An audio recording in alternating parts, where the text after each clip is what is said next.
সিলেট চলে যাব। তবে তবে আজকের নিয়ম কানুন খুবই ভালো, পরিস্থিতি খুবই ভালো। হ্যাঁ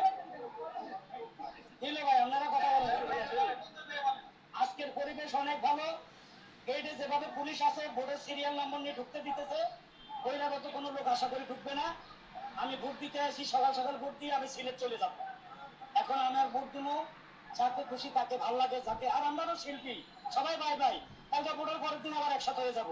কিন্তু আমি ছবিগুলো দেখবো, যে ছবিটা বেশি মায়া লাগে ওখানে ভোট দিব। না না, এখন কৌতুক কথা, এখন কৌতুক বলার সময় নাই। কৌতুক তো দেখেন আমার কন্টেন্ট লক্ষ লক্ষ কন্টেন্ট আছে। কৌতুক না বললেন, যৌতুক কি পেয়েছেন? না না, আমরা ফিল্মে কাজ করি, ফিল্মের এমনি 12টা বাজতেছে। এখন মেন কথা হলো ফিল্মের লোক দিয়ে ফিল্ম হচ্ছে না।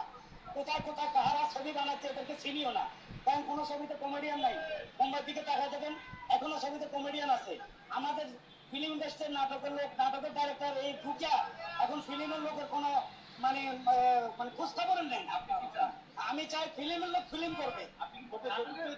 না আমি কোনো যৌতুক নিই না, আমি কোনো যৌতুক নিই না ভাই। ঝড়ে ভাব মরে ফকিরা বাটার কেরামতি পাবে, মাঝে মাঝে দুই একটা ছবি হিট হয়, তাতে ইন্ডাস্ট্রি চলবে না। আর হেরা কি করে, নাটকের লোক নাই।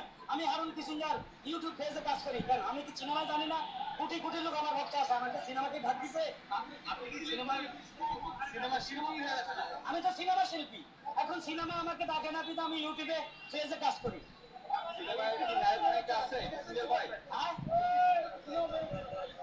এফডিসিতে সিনেমা বাই হবে।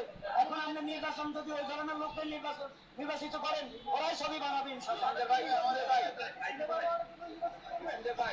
সিনেমা বানাবে, আমাদের কিছু শিল্পীর খোঁজখবর নিবে, আমাদের উন্নয়ন হবে, ওই ধরনের লোককে আমরা ভোট দিব। ভাই মনে করেন যে আপনাদের ইন্ডাস্ট্রিতে অভিভাবক আছে যারা খোঁজখবর নিতে পারে? আছে আছে, আমাদের এখানে অভিভাবক আছে, আমার মনে হয় আছে।